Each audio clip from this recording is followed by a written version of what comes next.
Oh boy! Ladies and gentlemen, boys and girls, do I have a video for you guys today. Today, we're working on the Blue 300. As you guys can tell, the top end is off, the piston is out, and it is time for a fresh top end. Now, if you guys look, the crank actually has a little bit of side-to-side play, and because of that, the top end, the cylinder, actually has a bit of wear down through here. Now, I can feel it with my fingers, but it's kind of hard to show on camera. The valves are good. We have the new top end. We got the new piston. Now we just gotta throw this hunk of junk together. Christian, you wanna take the camera, buddy? Now, I was not planning on filming this with the 300 because, you know, it's just a lot of garage stuff, and we've had a lot of garage videos, but you guys have been smashing the thumbs up button. So if you guys wanna see more garage videos, go ahead, go down, hit the thumbs up button.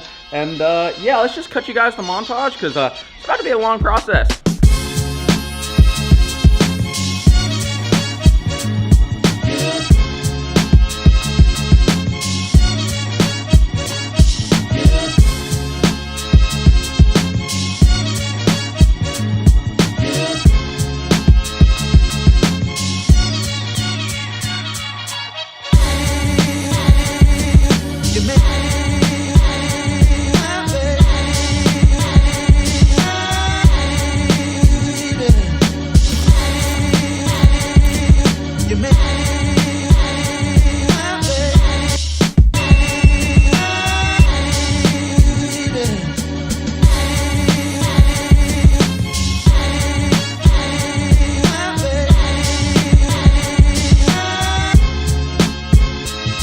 Well guys, motor's back together. We got the top end on the bad girl. Hopefully she doesn't smoke now. I'm gonna go ahead, run through this carburetor while it's off, just make sure all the jets are clean. I figured I wanted to go ahead and take a look at it before I threw the carburetor back on because I know we got some kind of carburetor issues with this thing. We're just gonna keep on rolling with the montage and see if this thing starts in a second because as soon as we slap this carburetor back on, it's go time.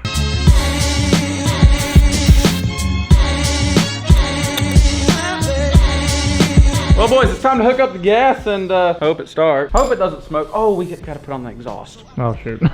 One more thing. All right boys, the exhaust is on. Here's the moment of truth, baby. Oh gosh, I'm scared, I'm nervous. I'm a little nervous too, dude. I didn't watch any videos on how to get the timing chain right. I kinda just winged it. What could happen if the timing chain isn't right? It's just not gonna start. Oh, okay. It's not gonna like blow up, right? All right, you ready?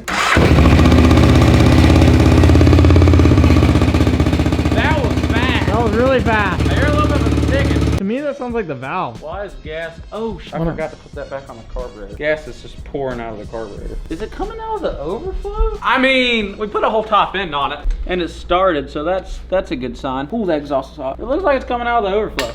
I don't have the choke put on it though. Why does it smell like burnt oil? I put a little oil on the top end, so that might be what the smoke's from. Let's hope that's where the smoke's from. But this gasket on this carburetor choke, it has a crack in it, and so it's got a leak. Might have to order a whole new carburetor because we robbed this off the other four-wheeler. The float must have got stuck. Dude, it fired right up though. No hesitation. Well, the gas stopped pouring out, but I don't know if it's because we ran out of gas or what. Yeah, that's how it goes.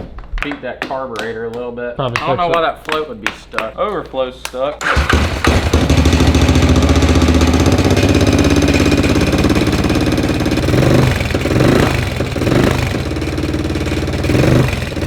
Out of the car. Not really what I wanted to see. Maybe if we ride it around, it'll Work itself out. yeah. Yo, maybe we should open the garage. Oh my gosh. Look how smoky it is. Dude, it is smoky in here. The name lives on for now. I mean, it could be, I don't know what else it could be causing that smoke. What is that sound? I don't know, bro. That does not sound good. Is it possible Did when you? we were putting the rings in, that one fell off? Ooh. Or came out of the... No. You don't think so? 'Cause No. I don't think so. No. Miller. Come here, Miller. Come here, Miller. Miller, come here. I can hear that from inside the house. Are you serious? Yeah. That What guy's- part? The four-wheeler or the squeaking? A little bit of both. A little bit of both. That guy- I was really hoping that was the exhaust clinking. I couldn't hear it when I put my ear to it. It didn't sound like it was coming from the head. The crank does have a lot of play in it.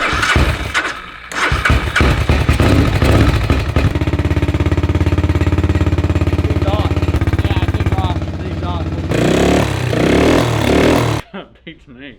I ain't never seen that shit. This whole thing looks like it's on fire. It probably is. Gas all over it. smoking hot. Do we have a fire extinguisher? Is that one right there actually? Is that a fire extinguisher? Oh, we're good. Is the head smoking? That's what it looks like. Is there any way that it's the gasket maker? Could be the gasket maker smoking, but that's not causing the exhaust smoke. Because we didn't I didn't even think to let it dry. Yeah, I don't know why we didn't think that. I probably should have thought that through. Pretty sure you're supposed to leave it for like 24 hours, but you know. I need to go look at some diagrams and figure out what that oil line's for and why it doesn't have one. Okay, dude, that is smoking. It's like a campfire. You got any marshmallows, Brandon? I don't see why I'd make it smoke without having that. Well, that's why we buy brand new ones. This is why we buy brand new Can-Ams. Or 1999s that are in perfect condition. Look guys, we're not mechanics, okay? The next day. Oh boy! Ladies and gentlemen, boys and girls, today's a new day. Now, today, we finally got the 300 to run right. Now you're probably asking, Braden, why didn't you just show us the process? Because, dude, this took so much effort to get right, and it was so frustrating. Long story short, if you guys remember when I said something about the timing and we guessed at it, never do that. The timing was off. I could tell something was up because it was using a lot of fuel. And when I say it was using a lot of fuel, I mean a lot of fuel. That was what all the smoke coming out the back was. It was running too rich. Since then, put a new carburetor on it. I tore the head off, I tore the valve cover off, adjusted out the timing chain, got it dialed in perfect. And now it runs like a champ. Runs beautiful. It's a little cold. It's cold. So the big problem before was it would idle like this, but as soon as you hit the throttle, it just bogged out because it's getting too much fuel. But now, it'll actually rev up. So, with that being said, the four-wheeler is running. It's running good. There's a little bit of smoke. I'm not exactly sure what that's from because I'm pretty sure it's not running rich now. Who knows? I'm not going back into this top end. The crank does have a little play. Maybe the smoke will work itself out. Who knows? So, with that being said, you know, we're only 6 minutes into the video. This is probably gonna be a long video. We got it running, we got everything right, and now we can start working on your bearings, your bushings. You're probably gonna have to weld some stuff up. It's gonna be very annoying. I was not planning on filming any of this because it is gonna be annoying and tedious, but you guys have been destroying the videos on the $400 four-wheeler, and now that it runs, we're gonna have ourselves a nice machine here in a minute. If you guys can't tell, I did get this axle out. That son of a gun was stuck. I mean, stuck in there. I had to hook up the Renegade and the Defender and beat it with a hammer to get it out. But it finally came out. You have the Snapchat video? Sometimes it takes a lot of effort to get a damn axle out of a little 300 now. Dude, it would not come out. Now, if you guys notice, that side of the four-wheeler is tore apart. Upper control arms, new ball joints. So here's that knuckle, new bearings, new seals, new lower ball joint right there. I think that side of the bike's ready to go back together other than tie rod ends. But we're just gonna do that and then repeat the steps for the other side, and then we got a whole rear end kit and steering bushings and a lot of mess. So we're gonna go ahead, hop back into work and get this thing done.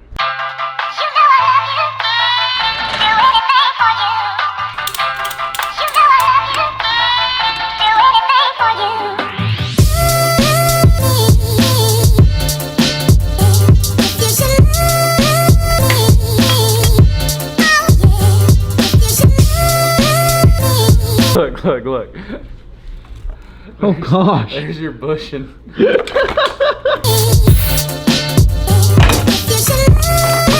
Look at that bearing, dude. Oh my gosh, dude. That is destroyed, bro. Every bearing I've pulled out looks like that.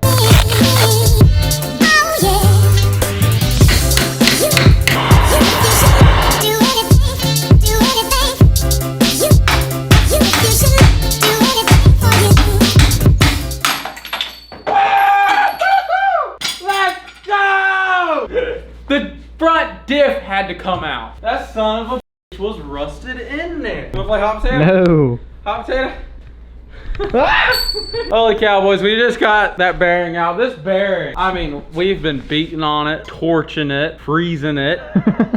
Everything you can think of, we've been trying it. As you guys can tell, we literally took the front arms off, disconnected everything, took the front diff all the way out to be able to pound that bearing out. What a pain in the rear, dude. Hopefully the new one goes in smoothly. I actually might throw it in the freezer.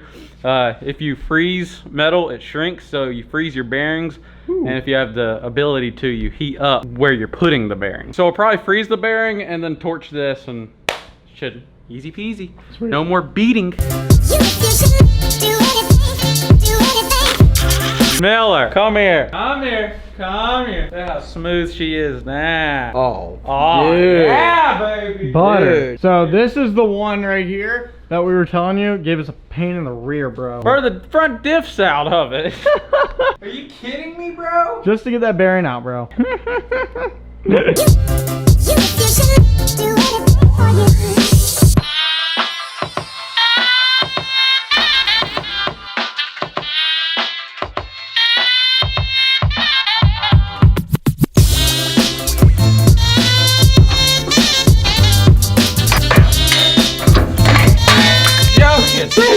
The outer trace came out with the bearing. That has never happened for me, dude. I never have that good of luck. One of the common threads with this bike is this thing's been gone through. The whole bike has been gone through by previous owners. The thing I've noticed the most is they did not put stuff back where it belonged or put stuff back at all. I mean, this bearing, it was obviously replaced. It was not completely shot, but I mean, it didn't have a retaining clip. You know, if something's supposed to have a cotter pin, there's no cotter pin. If the plastics are held on with 5 bolts, they put 2 because that's all it needs to hold on. Like, it's just stupid. But we're making progress, ladies and gentlemen. It's slow rolling. We're gonna go ahead, press in this bearing right here, start slapping this thing together. These ball joints on this side of the bike have been replaced, and they're not in bad shape. So we're gonna leave those. I'm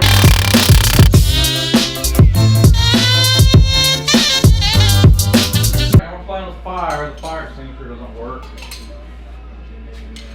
Give me a second, let me unlock it. Let me unlock it, Brandon, stop. Unlock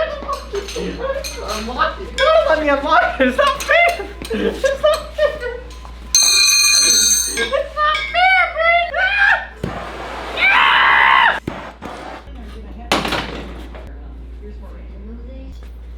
Well, guys, I may have just broke the tie rod. Braden just went inside to check on Miller. I went to adjust these, and it just snapped. Maybe it'd be best if we just go get him and tell him. Hey, Braden, I need you to come look at something. I wanted to come tell you so you didn't walk out and see it. Come look. Come on. No, nothing's on fire. It's something minor, But I was adjusting the tie rod in, and How'd you break it? I was adjusting it. Dude, you had to be putting a lot of pressure on that. Bro, I put half of elbow grease in there. You snapped it all right. Yeah. Dude, we're gonna have to throw on a old one. Well, he doesn't seem too mad about it. Well, I'm not mad about it because you're gonna put on a new one. Hopefully I don't get fired. that looks about right. Yeah, back to normal. This is how you ride a four-wheeler, right? That's the best one. You had to go screw it up, didn't you? Dude, he told. Had to go and break it, Christian. Bro, he gave me the job. Well, guys, they left me to do this on my own since I'm the one that broke it. So, bada bing, bada boom, bada bang. And just like that, guys, new tie rod's on.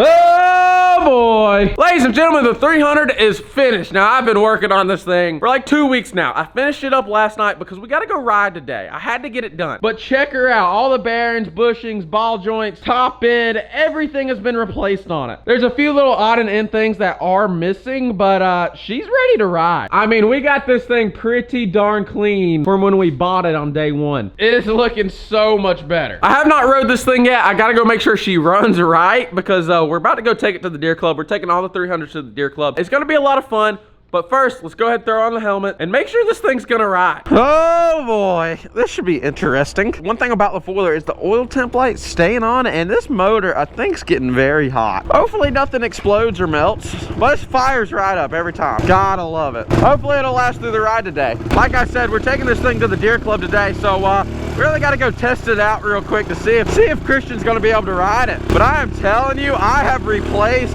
everything on this four-wheeler, down to the gas tank, gas cap, CDI box, tie rod ends, steering, bearing, bushings, wheel bearing, ball joints. I mean, we've done it all on this thing. Top end kit, carburetor, rear diff, rebuilt the diffs. I mean, we literally have too much money into something that's still going to be kind of a hunk of junk.